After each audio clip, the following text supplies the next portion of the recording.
이제 말씀드렸던 대로 수요일 3일 밤 되면 이제 욥기서를 상고할 겁니다.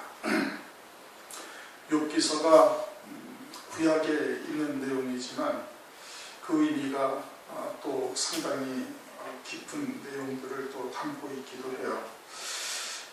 이제 우리가 지금 읽어서 알고 있습니다만 욥이라는 사람은 하나님께서 아주 인정하시는 그와 같은 의로운 자에 들어가는 겁니다. 그런데 고난을 당하죠. 엄청난 고난을 당해 재산을 잃어버린 것은 둘째치고 자식들도 다 잃고 나중에는 온 몸에 그냥 악창이 나고 부인까지 그냥 저주하고 떠나버려서 그냥 아주 처절한 고통을 겪습니다. 그런데 욥은 하나님이 인정하시는 그런 의로운 자이거든요. 그런데도 그와 같은 고난을 겪는 거예요. 엄청난 고난을 겪죠. 그러니까 우리가 세상에 살면서 고난을 겪는다는 것이 대부분 사람들이 생각하기에는 죄의 값이거나 하나님으로부터 저주를 받았다거나 이와 같은 것을 은근히 다 생각을 합니다. 알게 모르게 참 종의 신앙, 율법 아래의 신앙으로 변질이 되어져 있음을 이렇게 말하고 있는 거예요. 근데 욥은 그와 같은 고난이나 이와 같은 엄청난 고통을 겪어야 할 하등의 이유가 없었어요. 그의 신앙은 1절에서도 지금 하나님께서 인정하시는 그와 같은 욥인 것을 말씀을 하고 있지 않습니까? 그러니까 고난이라는 것이, 고통이라는 것이, 이것이 죄의 값이다, 하나님의 저주다 하는 등식은 성립이 되는 것이 아니에요. 요한복음 9장에도 보면 날 때부터 소경된 사람을 제자들이 주님에게 묻습니다. 누구의 죄로 인함입니까? 그 부모의 죄입니까? 자기의 죄입니까? 조상들의 죄입니까? 그러니까 주님께서 뭐라고 해요? 하나님께서 하나님의 일을 그를 통해서 나타내고자 하십니다. 하나님의 일을 하시기 위해서 그러는 거예요. 물론 죄를 지어서 그로 인하여 죄값으로 고난을 겪기도 하고 또 여러 가지 어려움을 겪기도 하는 일이 없다. 아니 없을 수는 없어요. 있죠. 그러나 모든 고난이 또는 모든 어려움이 그와 같이 죄의 값이나 저주거나 이러한 것은 그런 것은 아니다 이겁니다. 설령 또 예수 안에서도 그와 같은 고난이나 어려움을 겪는다 또는 죄를 통해서 또는 잘못을 통해서 그와 같은 것을 겪는다 할지라도 이미 저주는 예수 그리스도께서 다 받으신 거예요. 그러면 그러한 징계나 징벌은 뭐냐? 우리로 하여금 참 아들이 되게 하시기 위한 것이다. 히브리서에도 말씀하고 있지 않습니까? 그래서 하나님께서는 그 모든 것을 합력하여 선을 이루시는 거예요. 욥이 이와 같은 고난을 당해서도 욥으로 하여금 아주 심오한 믿음의 자리로 그를 올려놓으시고 갑자기 복을 주시는 겁니다. 소가 몇 결이고 양이 몇 마리고 하는 것이 마지막에 가면 전부 다 갑절로 하나님께서 복을 주셨어요. 그것은 하늘에서 이와 같이 그에게 더 큰 복을 하나님께서 예비해 놓으시고 그를 통해서 하나님께서 이와 같은 하나님의 뜻을 이루어가는 과정이라는 것을 우리에게 알려주시는 겁니다. 그러니까 욥기서를 보면서 가장 먼저 우리가 생각할 것은 그와 같이 고난당하는 것 또는 환난을 겪는 것이 죄의 값이거나 하나님의 저주로 인하거나 그런 것이 아니라 하나님께서 하고자 하시는 뜻이 있으신 거예요. 그러니까 믿음으로 그 모든 것을 감사함으로 받을 수 있는 자리에 서야 되는 것이고 욥이 그와 같이 세상의 것이나 이런 것에 연연하지 아니했으니까 그런 것을 다 이런 상황에서도 입술로 죄를 범하지 않는 하나님을 원망하거나 불평하거나 저주를 받았다거나 생각하거나 그러지 아니하는 거예요. 주신 자도 여호와시요 취하신 분도 여호와시니 여호와께서 영광을 받으실 것이다. 하나님께 영광을 다 돌리는 것이죠. 이제 그와 같은 믿음의 사람이 욥인 겁니다. 그러한 욥이 이제 이와 같은 과정을 겪어가면서 더 큰 믿음의 자리에 이르게 되는 것이죠. 1절 우스 땅에 욥이라 이름하는 사람이 있었는데 우스 땅이라는 것은 뭘 말하는 거 아니? 창세기 10장 23절 보면 우스가 셈의 후손이에요. 셈의 5번째 아들이 우스입니다. 그리고 그 우스의 장자가 욥이 맏아들이 셈의 5째 아들이 아람이고 그의 맏아들이 우스예요. 그래서 그 셈의 족속으로 이어지는 계보를 밟아온 그런 족보가 그러한 것을 말하는 것이고 그 우스 땅이라는 것은 그와 같이 셈의 아들 아람 다섯째 아들 아람의 장자로서 우스가 이제 살던 그와 같은 땅이 이제 우스 땅이 되는 거예요. 이게 이제 아람 족속이 살던 땅이죠. 그 가운데서 그 아람 족속이 살던 그와 같은 땅에서 욥만이 하나님 앞에 합당한 자로 살고 있음을 말하는 거예요. 거기에 많은 그 셈의 후손들, 아람 족속들 또는 우스 땅에 그런 여러 이제 족속들이 살고 있었을 터인데 그 가운데 욥이 가장 하나님의 마음에 합한 자가 되어져 있음을 말하고 있는 것이죠. 욥이라는 사람이 있었는데 그 사람은 순전하고 정직하여 하나님을 경외하며 악에서 떠난 자더라. 순전하다라는 것은 오직 믿음으로 살았다 이 뜻인 겁니다. 믿음으로 산다는 게 뭐예요? 히브리서 11장 6절을 보면 믿음이 없이는 기쁘시게 못하나니 하나님께 나아가는 자는 저가 계신 것과 하나님이 계신 것을 믿어야 되는 거예요. 하나님의 나라가 있다는 것을 믿는 거예요. 하늘이 영원한 하나님의 나라가 있다는 것을 믿는 자가 그게 믿음이 있는 거예요. 그리고서는 자기를 찾는 자들에게 상 주시는 이심을 믿어야지.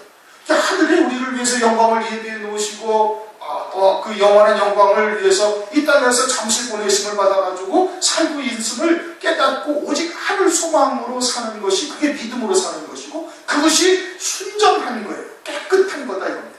그걸 그한 믿음으로 지금 살아야 되는 거예요. 순전하고 정직하다라는 것은 겉과 속이 다르지 아니한 거예요. 그러니까 하나님 앞에 한 번 마음 먹고 결단하는 것은 그 환경이 어떻게 바뀌더라도 그대로 하나님의 뜻을 쫓아 하나님과 약속한 대로 또는 하나님께 소원한 대로 그대로 이루어가는 자가 그게 정직한 신앙인 겁니다.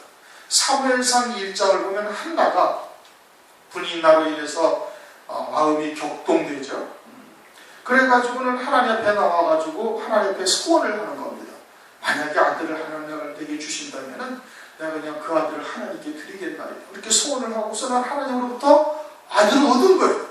그 아들을 얻고 젖될 때까지 있다가 그 얼마나 참 그 귀엽고 사랑스럽고 그러겠어요. 그런데 그냥 그를 어떻게 자기가 이야기한 대로 하나님께서 내게 베풀어 주신 은혜를 내게 이렇게 베풀어 주시니 나도 하나님께 그대로 소원한 대로 하나님께 그대로 드리는 거예요. 사무엘상 1장 27절 28절을 보면 이렇게 이렇게 말씀을 하고 있습니다. 이 아이를 위하여 내가 기도하였더니 여호와께서 나의 구하여 기도한 바를 허락하신지라. 그러므로 나도 그를 여호와께 드리되 그의 평생을 여호와께 드리나이다. 그게 정직한 거예요. 그게 환경이 바뀌어서 마음이 바뀌어지면 안 된다 이겁니다. 요한복음 1장 47절에 보면 예수께서 나다나엘이 자기에게 오는 것을 보시고 그를 가리켜 가라사대 이는 참 이스라엘 사람이라.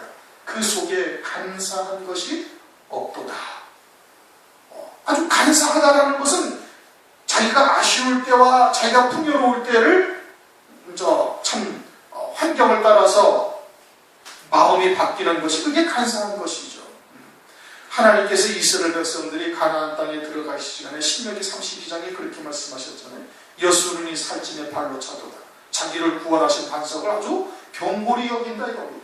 하나님을 발로 쳐버리는 거예요. 아쉬울 때는 하나님께 어쩌고 저쩌고 하다가 그리고서는 생활에 여유롭고 평안해지고 그러면은 그냥 다 잊어버리고 그때는 하나님을 발로 차는 이와 같은 것이 정직하지 못한 거죠.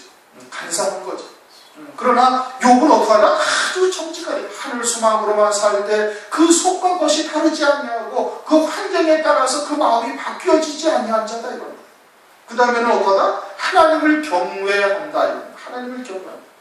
아브라함이 모리아 산에서 이삭을 딱 드리려 할 때 그때서야 하나님께서 말씀하시기를 이제야 네가 나를 경외하는 줄을 안다.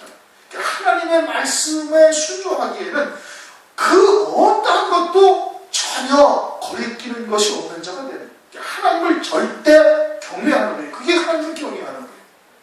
우리에게 주신 하나님의 뜻을 위해서는 그 모든 것도 다 버릴 수 있는 자가 되어야 되는 것이죠. 그것이 하나님을 경외하는데 욥이 그러하다 이겁니다.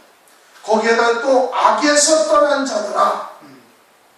그럼 죄를 짓느냐 죄를 안 짓느냐 이런 것을 악이라고 그러는 것이 아니에요. 악이라는 것은 뭐냐? 하나님과의 초점이 딱 벗어나 버린 거예요. 그게 악이에요. 하나님은 우리를 이 땅에 뭐 때문에 보내셨어요? 하늘의 영원한 영광을 창세전에 이미 예비해 놓으시고 그 영광을 위해서 이 땅에서 영생의 열매 맺는 자들을 되게 하시기 위해서 이 땅에 하나님께서 보내신 거예요. 7, 80년 짧은 인생에 또한 영생의 열매를 맺어서 영원토록 하나님께 영광을 돌리며 하늘나라에서 찬송하게 하기 위해서 이 땅에 보내신 거예요. 그러니까 그와 같은 하나님의 뜻을 쫓아서 부단히 믿음으로 쫓아 그 표대를 향해서 달려가는 것, 그것이 선한 거예요. 그러니까 하나님의 뜻을 쫓는 거예요. 육신의 죄, 이거는 지금 그걸 말씀하고 있는 거. 하나님이 그리스도 안에서 우리를 보내신 뜻은 육신의 죄를 짓느냐, 회개를 했느냐, 안 했느냐. 물론 또 회개해야지. 그렇다고 또 회개도 아직 아니하고 죄를 지었음에도 그냥 무덤덤한 것은 그건 완전히 육신의 일락을 쫓고 살고 있기 때문에 그러는 거예요. 그러나 주님이 우리에게 말씀하시는 초점은 차원이 그러한 차원이 아니라 죄를 지었으면 철저히 회개해라, 뭐 회개하지 않으면 지옥 간다, 이런 차원이 아니란 말이에요. 그리스도 안에서 창세전에 우리를 택하시고 거룩하고 흠이 없게 하실 뜻을 이미 정하셨다는 말씀이에요. 그래, 아버지와의 그 초점이 맞아야 되는 거예요. 그것이 악에서 떠난 자가 되는 겁니다. 그 삶의 모든 목적 또는 신앙의 모든 목적, 예배드리는 목적, 하나님께 찬송하는 목적, 하나님께 헌신을 하는 모든 목적이 뭐를 위해서? 그 영원한 영광을 위해서 아버지의 뜻을 쫓아서 나가는 것, 그것이 선한 거예요. 그러지 않는 건 다 악이에요. 아무리 하나님의 이름을 빙자하고 또는 뭐 하나님의 나라를 위해서 어쩌고저쩌고 해도 전부 다 자기가 밑에 다 깔려있는 거예요. 자기의 정과 욕심. 그건 전부 다 악한 거예요. 예배를 드려도 악한 거고, 헌신을 해도 악한 거고, 헌금을 해도 악한 거예요. 그러니까 바리새인들에게 마태복음 23장에서 말씀하고 있지 않습니까? 화이선진지여, 너희는 박하와 해양과 근처의 11조는 들이되 의와 인과시는 버렸도다. 그렇게 회칠한 무덤처럼 겉은 하얗고 하나님께 아주 절대 순종하는 것처럼, 하나님을 경외하는 것처럼 그렇게 행동을 하고 있지만 속은 어때? 속은 전부 다 죽어 썩어가지고 뼈가 그냥 냄새만 난다고 그렇게 책망을 하고 있지 않습니까? 이게 악이란 말씀이에요. 그러니까 악에서 떠났다라는 것은 오직 순전한 믿음으로 딱 살고 있는 것이란 말입니다. 그러한 욥이다 이겁니다. 그러한 욥이에요. 2절, 그 소생은 남자가 7이요 여자가 3이며 자녀들이 많다. 이것은 아주 복이죠. 자녀들이 많고 남자가 7이요 여자가 3이다. 소유물은 양이 7천이요 약대가 3천이요 소가 500개요 암나귀가 500개요 좀 더 많이 있었으니 이 사람은 동방 사람 중에서 가장 큰 자예요. 소가 7천이고 양이 7천이고 약대가 3천이고 하는 것을 낱낱이 기록을 해 놓으신 이유는 욥이 이것은 자기의 것으로 가지고 있는 것이 아니라 하나님의 것으로 청지기로서 가지고 있다, 이 뜻인 겁니다. 그래서 하나님께서 다 헤아리고 계시고 있음을 지금 말씀을 하고 있는 거예요. 그리고 뒤에 하나님께서 갑절의 복을 주실 때 딱 이것을 갑절로 주십니다. 기록이 되어져 있죠, 그렇게. 그래서 이제 그것을 이제 나타내시고자 말씀하시는 것이고, 이 사람은 동방 사람 중에서 가장 큰 자라, 그렇게 말씀하셨어요. 우스 땅, 아람 족속이 어디로 갔어요? 동쪽으로 갔어요. 이게 동쪽은 어떤 곳이냐? 에덴 동산에서 아담과 하와가 쫓겨날 때 하나님께서 어느 쪽의 문에다가 화영검을 두르두는 화영검으로 두르두는 지키게 하십니다. 천사를 동쪽에. 어디로 나갔다는 거예요? 동쪽으로 나간 거예요. 그러니까 모세는 어느 쪽으로 가다가 하나님을 만나요? 서쪽으로 가다가. 동방으로 갔다라는 것은 그것은 하나님에서 점점 멀어져서 살고 있는 자들이 있는 곳이거든요. 그 가운데서 욥이 이렇게 정직하고 순전하고 하나님을 경외하며 악에서 떠난 자 욥이 가장 큰 자다 이겁니다. 창세기 25장을 보면은 그두라의 6 아들이 있습니다. 아브라함이 그렇죠. 그두라의 6 아들에게 그 서자들에게 아브라함이 제물을 주어서 동방으로 가게 하였더라, 그렇게 말씀합니다. 그들은 재물을 위해서 사는 자들이고 신앙의 목적이 거기에 있는 거예요. 그렇게 그들은 동쪽으로 가서 아브라함이 살게 그쪽으로 재물을 나눠줘서 그쪽으로 보내버려요. 그러니까 동쪽이라는 것은 그처럼 세상의 일락 혹은 육신의 일락을 쫓아서 살고 있는 자들이 있는 곳이 거기인데, 그 가운데서 욥이 이와 같이 신앙을 지키고 있음을 지금 말씀을 하고 있는 겁니다. 오늘날이 말세라고 그러잖아요. 그 노아의 때와 같다고 그러잖아요. 그 노아의 때가 어떻다는 거예요? 사람들이 전부 다 육체가 된 거예요. 그걸 창세기 6장에서 설명을 하고 있습니다. 사람들이 전부 다 육체가 되었고 하나님의 신이 그들 가운데 거하지 않더라. 성령으로 살지 아니한다는 거예요. 육으로 산다는 거예요. 그러면서 먹고 마시고 시집가고 장가가는 거예요.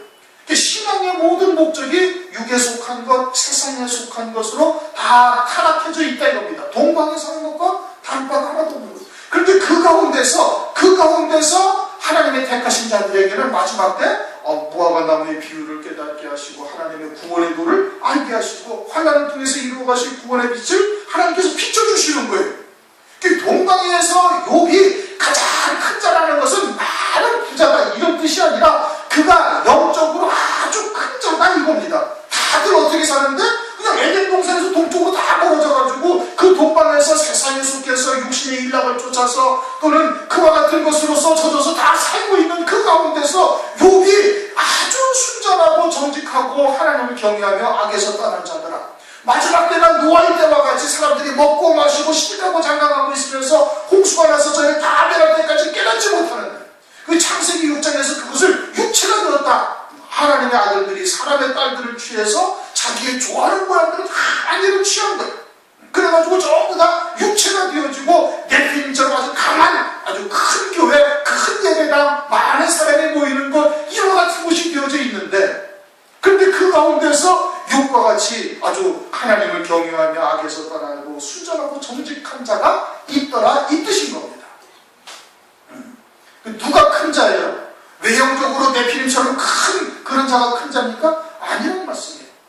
하나님을 경외하고 악에서 떠나며 순전하고 정직한 자가, 이게 큰 자라는 뜻이에요. 영적으로 큰 자라는 뜻인 겁니다. 참이 어디예요? 하나님 나라가 참이에요. 그렇죠? 거기서는 영원히 그 영광 가운데서 영광을 누리면서 살아가는 거예요. 이 땅에서는 대통령도 됐다가 감옥에도 갔다가 오락가락 하지 않습니까?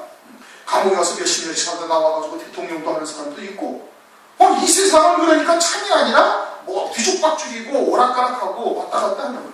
그래 하늘나라에서는 그게 아니다 이겁니다. 그러니 하나님을 경외하고 악에서 떠나고 정직하고 순전하여 악에서 떠난 이와 같은 자가 영생의 복을 누리는 자로서 아주 큰 자다 이런 뜻이에요. 오늘날 큰 자가 누가 큰 자예요?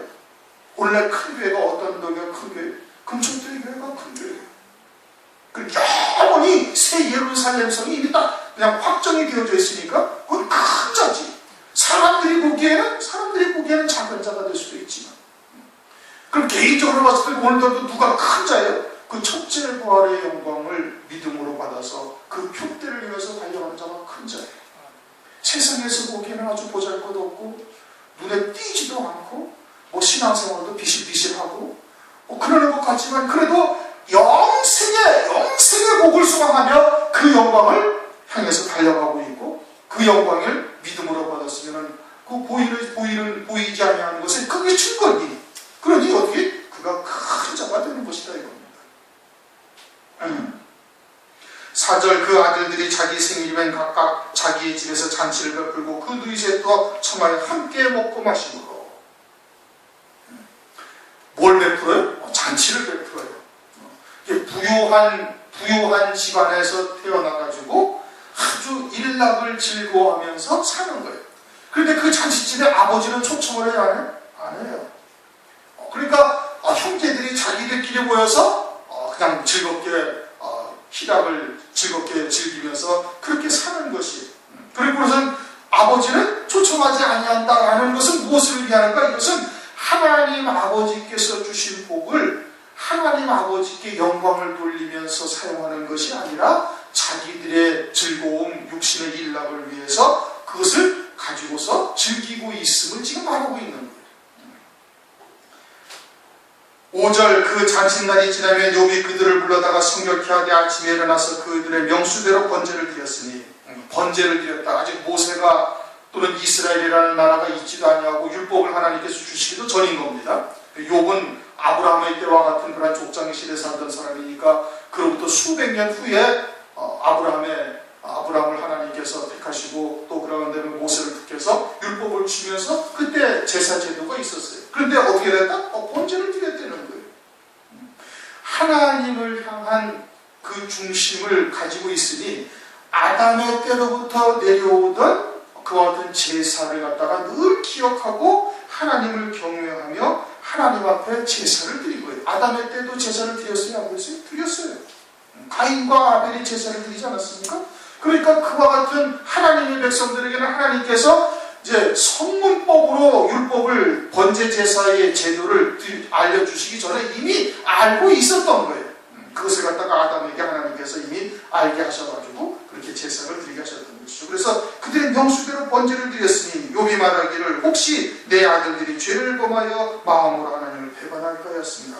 욥의 행사가 항상 이러하였다. 그와 같은 자들이 잔치를 벌리고 있는데 그 잔치를 벌리고서는 하나님을 배반하여 떠났을까 해가지고 어떻게 항상 그러한 잔치가 끝나고 나면 이와 같이 제사를 드렸다. 하나님 앞에 그와 같이 이제 순전한 믿음을 욥이 지금 보이고 있음을 지금 말씀을 하고 있는 것이죠. 전도서 7장을 보면은 초상집에 가는 것이 잔치집에 가는 것보다 낫다. 그래서 너희들은 항상 이것에 유심하라 이럽니다. 왜? 사람은 반드시 한 번 죽는 때가 있으니까. 이 땅에서 뭐 영생을 누리는 사람이 아무도 없지 않습니까? 다 죽었지. 그 죽은 다음에 어떠하다? 심판이 있는 거예요. 히브리서 9장 20절. 한 번 죽는 것은 정하신 것이요. 그 후에는 반드시 심판이 있다 이겁니다. 반드시 심판이 있는 거예요. 그런데 대부분 사람들은 이 땅에서 한 500년쯤 살 것처럼 생각을 하고 다 살아가는 거예요. 70 먹은 사람도 죽으리라고 알고는 있는데 느끼지는 전혀 못하는 거예요. 알죠. 말은 알아요. 그런데 막상 죽음이라는 것이 무엇인지를 알지를 못하는 겁니다. 알지를 못하는 거예요. 그리고서 늘 마음을 어디에서 잔치하는 집에 있는 거예요. 육신의 일락이나 세상의 즐거움을 쫓아서 살아가고 있는 거예요. 근데 지혜로운 사람은 어디에다가 마음을 둬요? 초상집에 마음을 두는 거예요. 하나님 앞에 섰을 때 우리가 과연 이 땅에서 어떻게 살았는지를 심판받게 될 터인데 그때 하나님께 무엇을 답변할 것인가? 이 땅에서 너희가 어떻게 살았는지를 하나님께 어떻게 구할 것인가? 우리가 어떻게 살았는지 그거에 마음을 둔다 이겁니다. 그런데 아들들은 어디에다 마음을 두고 있어요? 늘 세상에 잔치하는 일에 마음을 두고 있는 거예요. 육신의 일락, 세상의 일락을 쫓아서 살고 있는 자들이고 욥은 그와는 다른 신앙의 자리에 있음을 지금 말씀을 하고 있는 겁니다. 그러면서 마음으로 하나님을 배반하였을까? 하나님을 배반한다라는 것은 하나님이 우리를 이 땅에 보내셔서 이루고자 하시는 뜻을 떠나는 거예요. 그 뜻을 떠나는 거예요. 하나님의 뜻은 뭐예요? 창세전에 우리를 위해서 하나님의 영광을 예비해 놓으시고 그것을 영생토록 누리는 자 되게 하시기 위해서 우리를 이 땅에 보내신 것이 하나님의 아주 근본적인 뜻이에요. 이건 뭐 에베소서 1장 3절로부터 아주 정확하게 딱 아주 결론은 아주 그냥 딱 못을 박아버리셨어요. 그러면서 빌립보서 3장 18절 보면 많은 사람들이 눈물로써 이렇게 사도 바울이 이야기를 하는데 많은 사람들이 그리스도의 십자가에 원수로 행하고 있다. 그리스도의 십자가의 원수래. 내가 여러 번 너희에게 말하였거니와 이제도 눈물을 흘리며 말하는 여러 사람들이 그리스도의 십자가의 원수로 행하는 거예요. 그게 뭐예요? 그걸 배반하는 거예요. 그래서 자기의 배가 신이 된 겁니다. 땅에 붙어 다니는 거예요. 세상에 속하고 땅에 속한 자, 육신에 속한 자가 되어져서 하나님의 이름을 빙자해서 육신의 일락을 쫓고 세상의 일락을 쫓아 살고 있는 사람, 이것이 그리스도를 배반하는 거예요. 그건 하나님을 떠난 자가 되는 겁니다. 그리스도의 원수, 하나님의 원수가 된다. 야고보서 4장 4절도 말씀하고 있지 않습니까? 가늠하는 여자들이 세상과 벗됨이 하나님의 원수임을 알지 못하느냐. 그러니까 그렇게 되지 않기를 위해서 늘 욥이 항상 행사가 이러하였더라. 6절을 한번 읽어보십시오. 시작. 6절. 하루는 하나님의 아들들이 와서 여호와 앞에 섰고 사단도 그들 가운데 왔는데, 자 이제는 이제 천상의 세계를 지금 설명하고 있어요. 그렇죠? 하나님 나라에서 지금 하나님이 계시잖아요. 거기를 가서 하나님 나라에 밤이 있어요? 없어요? 밤이 없지요. 요한계시록 22장 거기는 밤이 없더라. 22장 15절인가요? 25절 거기는 밤이 없어요. 하나님 나라는 하나님 자체가 빛이셔요. 태양도 태양보다도 더 밝은 빛으로 비추고 계셔요. 그렇게 밤이 없어요. 밤이 있고 아침이 되고 낮이 되어야 하루가 되는 거예요. 그렇죠? 그런데 밤이 없는데, 밤이 없어 하늘나라에 하나님 나라에. 그런데 하루 하루는 하나님 나라에 그럼 어떤 하루를 말씀하고 있는 거예요? 이것은 하나님 나라에서 하나님에게 해당되어지는 것이 아니고 그런 하루를 말하는 것이 아니라 이 하루라는 것은 천지와 만물을 지으시고 하나님께서 그 모든 구원을 이루시고 그리고서는 심판의 때가 지난 그와 같은 때가 되어진 그 천지와 만물을 창조하신 때로부터 심판하기까지의 그 과정이 뭐예요? 그것이 우리에게 다 하루가 되어지는 거예요. 하나님 나라에서는 하루라는 것이 존재하지 않아요. 영원한 존재. 밤이 없잖아요. 밤이 있고 아침이 돼야 하루가 되는 건데 하루라고 하나님 나라에서 하루라는 것은 그럼 뭘 말하는 건데 하나님에게 해당되어지는 것이 아니고 우리들에게 해당되어지는 거예요. 하나님의 자녀들에게. 하나님의 자녀들에게 하루는 언제냐? 천지와 만물을 지으신 때로부터 심판의 때까지를 말씀하고 있는 거예요. 그 아니가 거기가 하루예요. 하나님에게는 그것이 순간이요 찬양과 같은 시간이고 하나님에게는 그것이 다 천지 창조로부터 또는 백보제 심판 때까지가 하나님에게 다 이루어진 시간과 마찬가지지만 우리는 그 역사적인 시간대 안에서 그냥 살아가고 있어요. 그 모든 것이 다 뭐예요? 그게 하루예요. 하나님에게는 하루라는 것이 존재하지 아니한단 말이에요. 그러니까 하루는 거기에 이제 하나님 나라에서의 우리들에게 해당되어지는 하나님의 아들들과 사탄이 있는 거예요. 하나님의 아들들이라는 것은 이 땅에 육신을 입혀 보내심을 받아가지고 하나님의 뜻을 잘 깨닫고 믿음으로 열매 맺어 연단과 고난의 과정들을 잘 지켜가면서 구름기둥과 불기둥으로 인도하는 그 과정들을 잘 지켜서 그래서 아버지의 유업을 다 잇는 자가 된 자들이 아들이에요. 그래서 요한계시록 22장, 21장 7절 이기는 자는 아버지의 유업을 얻을 것이고 저들이 아들이 되리라 그럽니다. 아들이 되리라. 그들이 아들인 거예요. 그러니까 예수를 믿으면 모두가 다 아들이 되는 것이 아니고 그것이 아니라 이기는 자, 세상을 이겨서 믿음으로 이기고 환난을 이기고 그와 같이 이기해서 아버지의 유업을 다 잇는 자들이 아들이에요. 아브라함의 아들 이삭을 통해서 우리에게 이미 계시를 해주었어요. 아브라함의 모든 유업을 받았다고 하지 않습니까? 이삭이? 어떤 모든 유업을 받는 거예요? 하늘에 예비된 모든 아버지의 유업을 다 받는 자인 이삭이 아들이 되는 것이. 마찬가지로 요한계시록 22장 7절 이기는 자는 이것들을 유업으로 얻으리니 나는 저희 하나님이 되고 그는 내 아들들이 되리라. 그들이 하나님이 되는 거예요. 아들들이 되는 거예요. 하나님의 아들들이라는 것은 하나님께서 천지와 만물을 창조하신 때로부터 백보제의 심판 때까지가 우리에게 하루가 되어주는 것이고 그 가운데서 아버지의 유업을 잇는 자들로서 믿음으로 열매 맺는 자들이 그 하나님의 아들들이 그 앞에 서 있는 것과 같은 것으로 우리에게 이제 설명을 해주시는 겁니다. 여호와 앞에 섰고 사단도 그들 가운데 이제 이것이 이제 문제죠.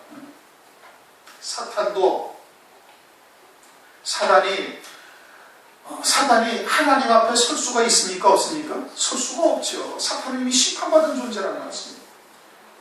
영원한 심판을 받았고 이제 백보자의 심판이 끝나게 되어지면 사탄도 영원한 지옥 불구덩이에 이제 떨어지게 되어지는 거예요. 그러면 사단도 하나님 앞에 섰다라는 것은 무엇을 의미하는가? 사탄은 그 자리에 설 수가 없는 존재인데 이것은 앞에 하나님의 아들들은 뭐를 말하는 거예요? 육체를 입혀 이 땅에 보내셔서 아버지의 유업을 온전히 잇는 자들로 열매 맺는 삶을 산 자들이 하나님의 아들들이고 그럼 그에 관한 사탄은 뭘 말하는 거예요? 사단의 자식, 마귀의 자식이 되어져서 하나님의 유업을 잇는 자들로서 이 땅에 보내심을 받았으나 마귀의 종이 되어져서 그 모든 것을 마귀를 위하여 영원한 불에 불태움을 받은 그와 같은 하나님의 자녀들을 말하는 겁니다.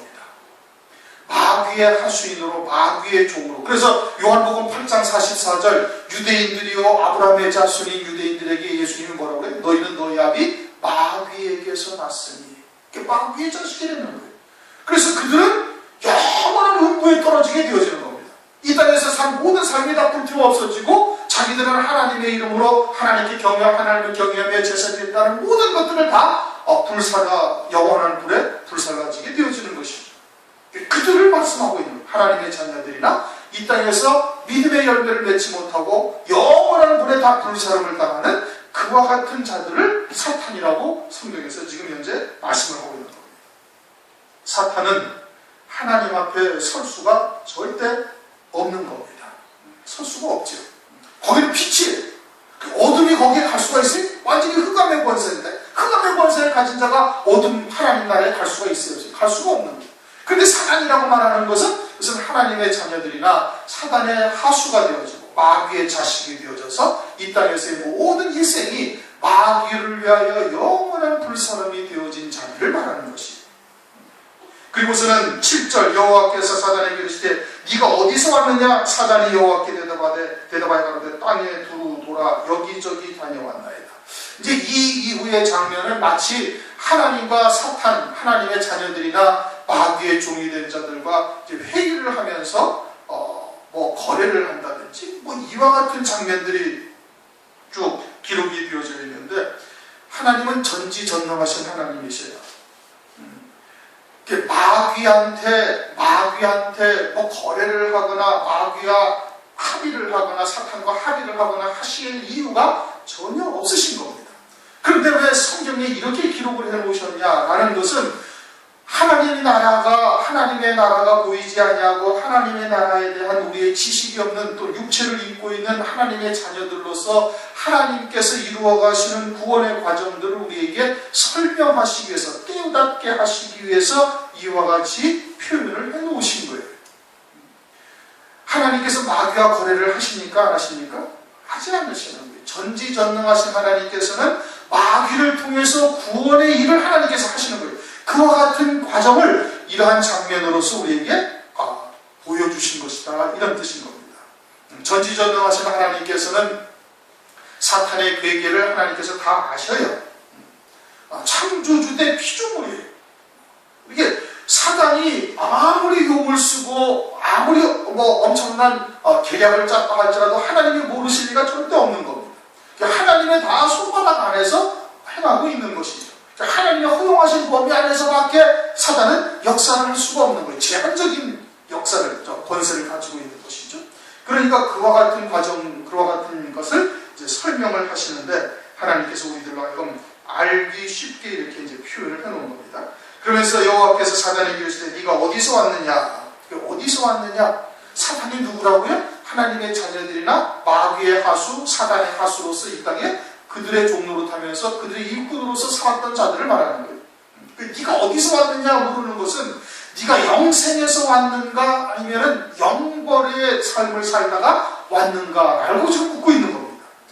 조금 전에도 우리가 말씀을 드렸던 것처럼 히브리서 9장 27절에 사람이 한번 죽는 것은 정하신 것이고 그 후에는 심판이 있다. 누구나 하나님의 보좌 앞에 나가서는 다 하나님께서 우리에게 이와 같이 물으시는 거예요. 네가 어디서 왔느냐?